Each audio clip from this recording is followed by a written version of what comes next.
In the spring of 1824, a wagon rolled south along a rutted dirt road outside Charleston, South Carolina. The air hung thick with salt and humidity, the kind that clings to your lungs and never lets go.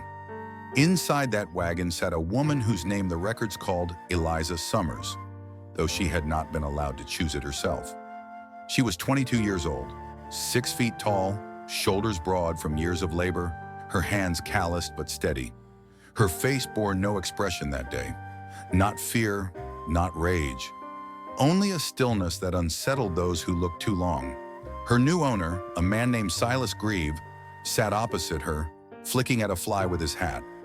He had purchased Eliza 2 days before at an estate sale in Charleston, paying $1,150, an immense sum for a single person. He called it, in the ledger that survives him, an investment in labor of uncommon capacity. But labor was not all Grieve had in mind. He was taking her to Redwood Plantation, a sprawling property outside Marsh Ferry, known for its rice fields that glittered like mirrors beneath the sun. It was said that the plantation's dikes and floodgates, a marvel of engineering, could tame the tides of the Ashpoo River itself. It was also said that the place carried a curse. Local legend whispered that no owner of Redwood ever died in peace.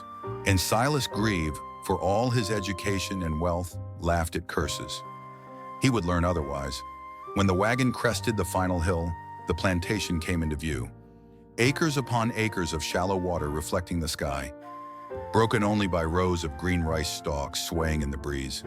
The main house stood high on a brick foundation, painted white, with tall windows and a wraparound porch shaded by oaks draped in the Spanish moss. Behind it sat the kitchen house, smokehouse, and slave quarters. 12 rough cabins of cypress timber, their roofs patched with moss and tar. Eliza would be housed in cabin 4, among 37 enslaved people at Redwood. They were farmers, cooks, blacksmiths, and field hands, each bound by the same silent law: to obey, to endure, to survive another day. To outsiders, plantations like Redwood appeared orderly, prosperous, even idyllic. Visitors spoke of elegant dinners and southern hospitality, of refined ladies and industrious servants. But beneath that polished veneer, the reality was brutal and constant, a world built on forced labor, sickness, and fear. At Redwood, the work began before dawn. Men and women waded barefoot into the flooded rice fields, their bodies bent for 12 hours beneath the sun. The air swarmed with mosquitoes, and the brackish water hid snakes and leeches. Fevers spread easily, and when someone faltered, the overseer's whip reminded them that mercy had no place here. Silas Grieve was 38 years old, a man whose manners were fine, but whose conscience was thin. He had inherited debt from his father and intended to erase it by driving his land. And those who worked it harder than ever before. Where other planters saw human beings as laborers, Grieve saw them as assets, measured in output, cost, and yield. Eliza, with her towering frame and quiet endurance, fascinated him. He wrote in his personal diary, "The woman is unlike any I have purchased, strong beyond reason. I shall test the limits of her endurance." To Grieve, Eliza was a curiosity, something between marvel and tool. To Eliza, Grieve was simply another man with the power to decide whether she lived or died, and she had seen too many men like that to be afraid anymore.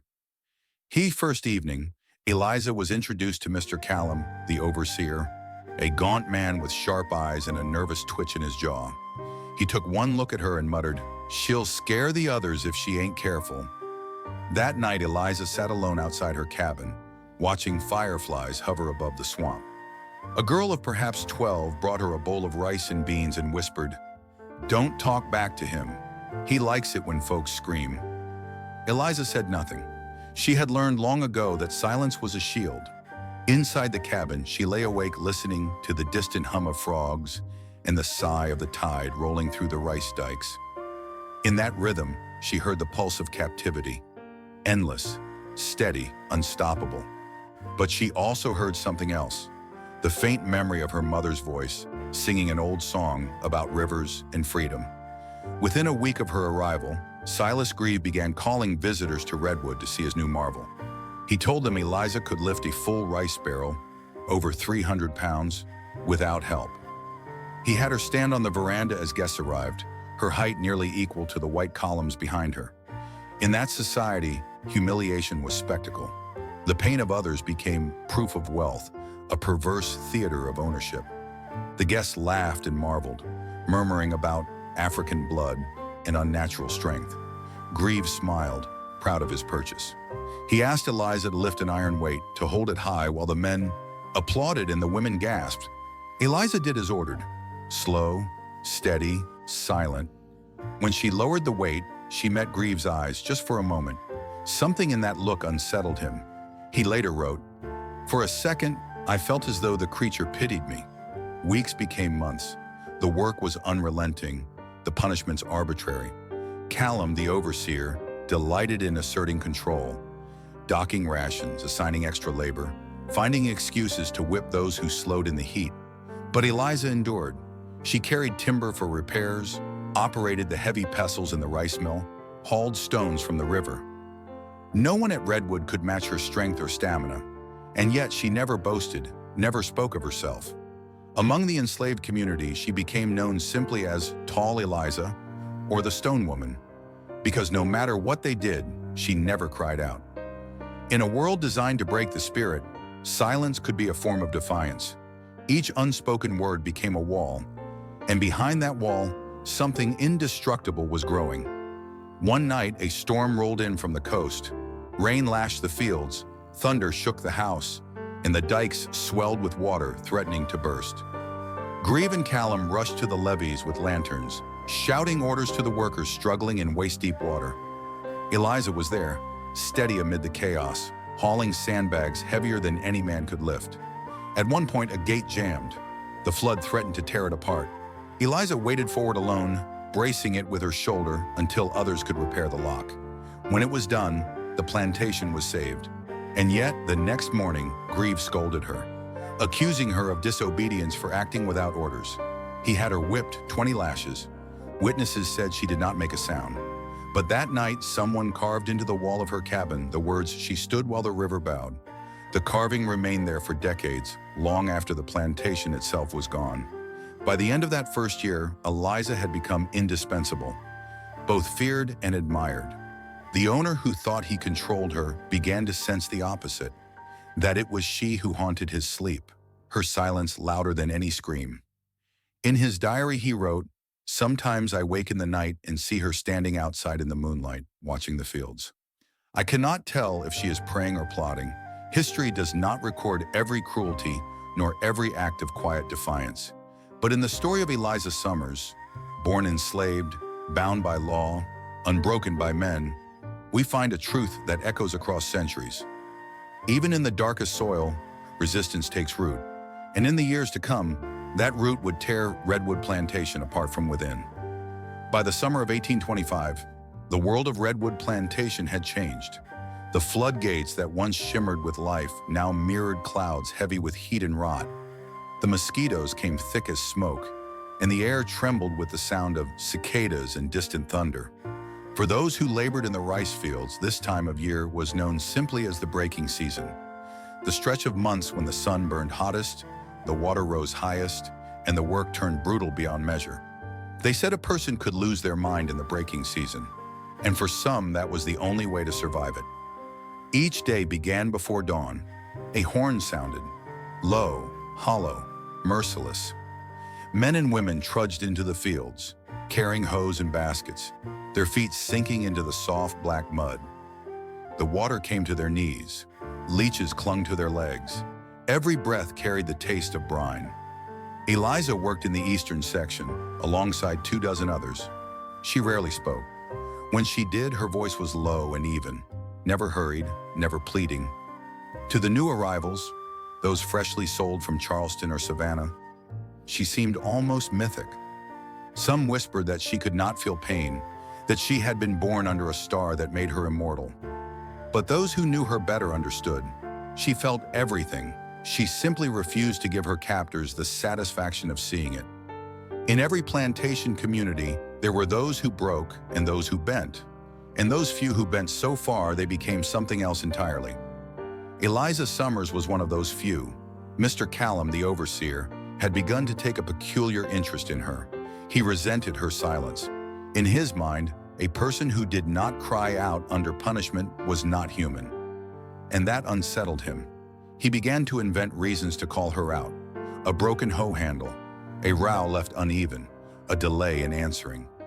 Each time he ordered her tied to the whipping post near the storage barn. Each time she endured in silence. Afterward, he would pace the yard, sweating, muttering to himself. One night, a stable hand overheard him say, "If she won't scream, I'll find another way to make her beg."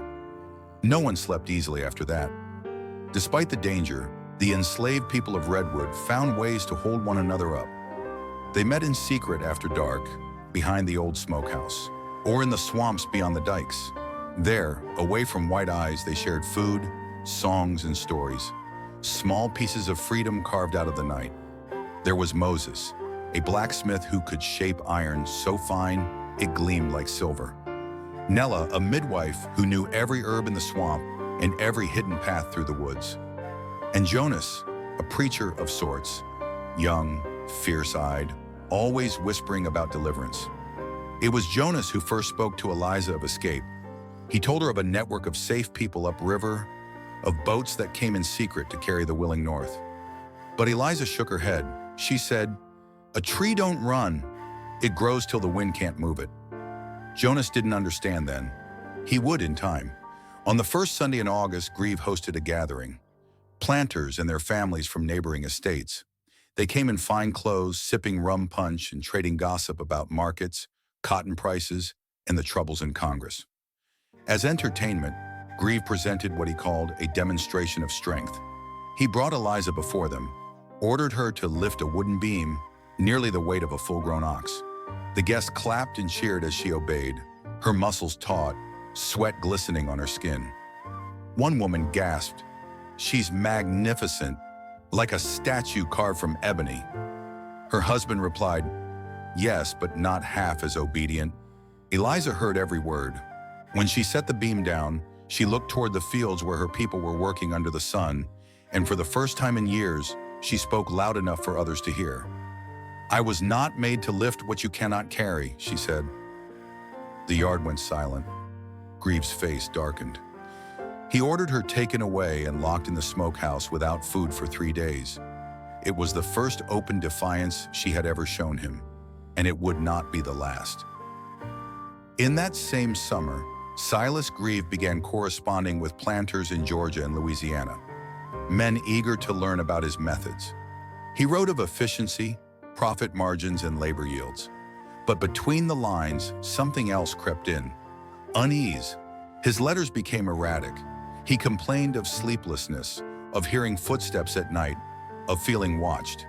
In one entry he wrote, "The woman's eyes follow me in my dreams. I wake to find her shadow in the doorway." To his peers, he dismissed it as exhaustion. But the house servants knew better. They said Grieve had begun drinking before noon, pacing the veranda, muttering about loyalty and omens. Redwood was beginning to rot from within, and everyone could feel it. Late one night in September, a cry went up from the north field. The rice barn was burning. Flames leapt into the sky, bright as day, the smoke visible for miles. Every enslaved person was ordered to form a line, passing buckets from the river to the blaze. Grieve shouted orders, drunk and furious. When the fire was finally beaten down, half the crop was gone. The next morning, he accused 3 men of arson. They were whipped until they could no longer stand. But the fire's cause was never found. Some said it was lightning. Others whispered it was Eliza. She never claimed it, never denied it. But the look in her eyes told enough. In the midst of cruelty, there were moments, fleeting, fragile, that reminded them they were still human. Eliza helped Nella deliver babies in the cabin at night. She carried sick workers to the shade when the overseer turned his back. She gave half her rations to a boy who had lost his mother that spring. And sometimes when the moon was bright and the air still, she sang. Not the songs of church or the field, but older ones, deep, wordless, like the sound of the river itself. The others listened in silence, feeling the weight of her voice settle over them. One man later said, "When she sang, it was like the world remembered us. By the year's end, Greaves' debts had grown worse. He began selling people. Families torn apart in the courtyard, names erased from the ledgers as though they had never lived. When he sold Moses, the blacksmith, Eliza did something no one expected. She went to Greaves' study, uninvited. He looked up from his papers, startled, furious. She said only one sentence, "Sell me with him." He laughed, thinking it a plea, a weakness. He refused. She stood there, unmoving, until Callum arrived and dragged her out. That night, Greaves wrote, "The woman frightens me. I fear she might one day do as she pleases." He was right. Winter came harsh that year. The marsh froze at its edges, and the fields lay still under gray skies. One morning, Callum failed to appear for roll call. They found him face down near the levee, his lantern shattered beside him. The coroner said he slipped and broke his neck. But among the enslaved, whispers spread. Someone had helped him fall. No one ever confessed. No one ever asked. After Callum's death, Greaves' grip on Redwood tightened. He brought in new overseers, harsher than the last. He forbade gatherings, night songs, or any talk of God. But you cannot silence a river forever. That winter, Eliza began to dream. Vivid, haunting dreams of her mother standing in shallow water, holding a burning reed. In the dream, her mother said, "When the water burns, freedom walks." Eliza woke with tears on her face. She took it as a sign. The next day, she began walking the perimeter of the fields, memorizing every path, every bend of the dike. She spoke to Jonas again, this time not to dismiss escape, but to plan something deeper. Something that would make escape possible for all, not just one. History rarely records the planning of uprisings. They were whispered in fields, hidden in hymns, passed through coded songs. But at Redwood, those whispers had begun. By March of 1826, something had shifted. The workers moved with a quiet purpose. Eyes met across the fields with unspoken understanding. The songs they sang carried new verses, subtle, defiant. Greaves felt it, even if he could not name it. He doubled the patrols. He forbade tools to be kept after dark. He armed himself, even at dinner. But the tide had already turned. Eliza's silence had become a kind of leadership, a symbol. They saw in her not just strength, but prophecy. She had survived every lash, every humiliation, every loss. If she still stood, then perhaps freedom could stand too. In the history books, the year 1826 at Redwood Plantation is marked by poor harvests, rising debt, and unrest among the Negroes. But the ledgers cannot tell what really happened in those long, humid months, how a woman who had once endured began to dream of fire and deliverance. The breaking season was over. The season of reckoning was about to begin. When the spring of 1824 turned the marshes emerald again, the world around Belle Grove Plantation seemed unchanged. Fields rippled with rice, the river carried the smell of salt and decay, and the sky stretched heavy with heat. Yet beneath that sameness, something new was stirring. The plantation's master, Jonathan Hale, had begun to view his newly acquired giant woman, as he called her, less as labor and more as opportunity. The neighbors had started talking, first in whispers, then in open fascination. They spoke of her stature, her quietness, her near-mythic endurance. Within months, curiosity became currency. It began innocently enough, or so Hale liked to tell himself. He would invite acquaintances from Charleston or Savannah to dine, men of commerce and land, their wives seated under white parasols while enslaved servants moved silently through the heat. After the meal, Hale would lean back in his chair, gesture toward the rice barns, and announce with a smile that he had a marvel of creation to show them. She would be called to the veranda. Her name was Eliza. Tall, broad-shouldered, her posture straight despite the weight of her labor, Eliza stood as ordered, her face a mask of calm. To the guests, she appeared both awe-inspiring and unsettling, living proof of their power and a reminder of nature's defiance of their order. At first, the displays were limited to comparisons. "She stands near 7 feet, Hale would declare, his tone halfway between pride and disbelief.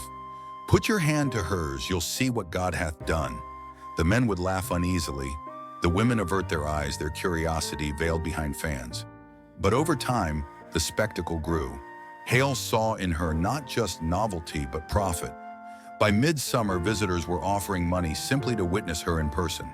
Silver coins pressed into his hand by planters, doctors, or traveling merchants eager to see what they called the Amazon of the Ashley. Plantation records from the Hale estate, those that survive, suggest that on at least a dozen occasions that year, Eliza was presented to visiting guests. She was made to lift crates of rice, barrels of water, even heavy tools from the blacksmith's forge, all while onlookers marveled at her unnatural strength.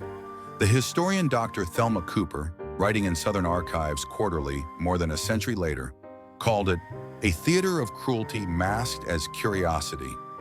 For the enslaved, spectacle was a second form of bondage, one not of chains but of eyes. In being seen, they were stripped of personhood, converted into exhibit.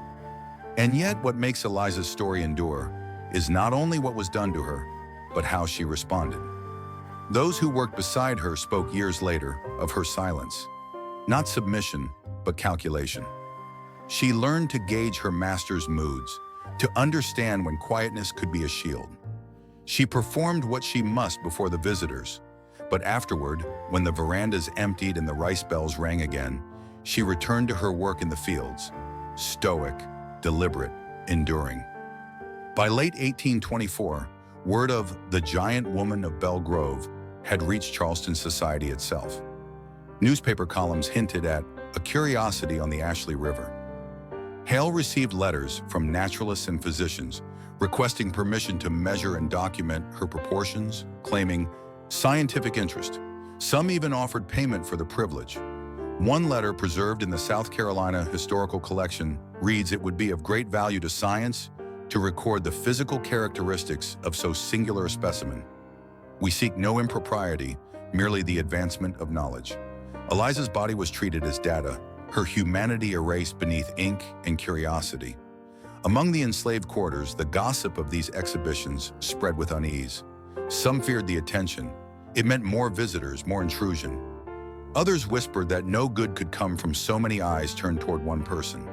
But to many, Eliza became something else entirely, a quiet symbol of endurance.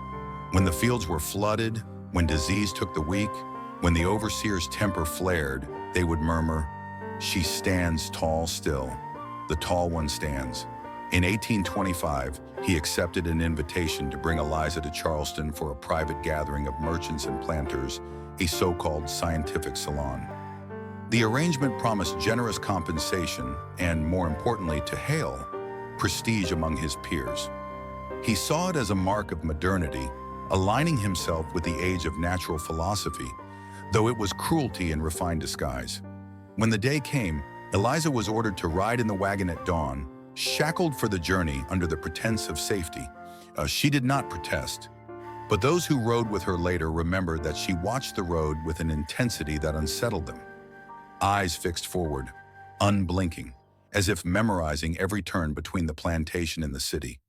The event took place in a merchant's parlor on Broad Street, the kind of room hung with oil portraits and filled with talk of cotton prices and naval trade.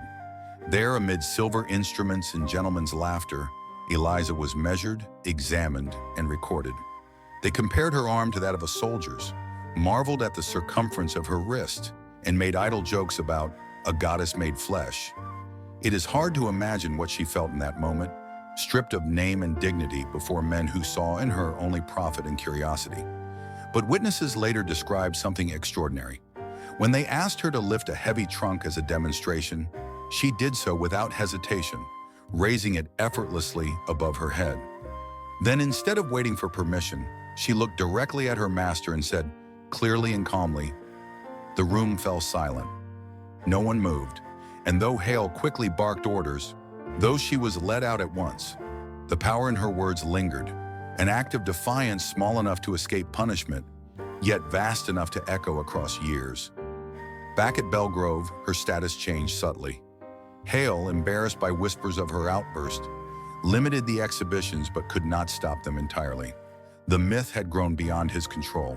Travelers still arrived at the gates asking for the tall woman of the river, and he still accepted their coin. But now the tone had shifted. Where once there had been easy fascination, there was unease, talk of curses, of omens, of the unnatural pride of a master too eager to show his power. Even overseer Malcolm Reeves, whose cruelty was legend among the enslaved, began avoiding her gaze. In his ledger, he wrote one cryptic line that historians still debate. Among the enslaved, Eliza's quiet power became a kind of faith. They began calling her the Root, because, as one woman said, she stands in the earth and the storm cannot move her. Her strength became metaphor, her silence a kind of sermon. Children whispered stories that she could make the ground tremble when angry, that even the snakes fled from her shadow. By the late 1820s, Hale's fortunes, like many planters, began to wane. The rice prices faltered, debts mounted, and his once grand house began to decay. Yet through it all, the legend of the tall woman endured, larger now than any single truth. Historians believe that this period marked a transformation in Eliza herself. What began as forced exhibition became paradoxically the source of her reputation, an armor she learned to wear. If they made her myth, she would let the myth protect her. Witnesses wrote that when the overseer's whip cracked across the fields, she would simply stand upright, unflinching, her eyes on the horizon. Her refusal to break became its own rebellion, and through the years, as the world around her changed, slowly, painfully, her story traveled beyond the marshes. It appeared in diaries, sermons, even abolitionist pamphlets in the North, sometimes under false names, sometimes exaggerated beyond recognition. But always the core remained, a woman of impossible strength who turned the gaze of her oppressors back upon them. If this story moved you, make sure to like, subscribe, and share it so more people can discover the forgotten histories that shaped our world. Drop a comment below on what part of Eliza's story struck you the most, and don't forget to watch the next episode.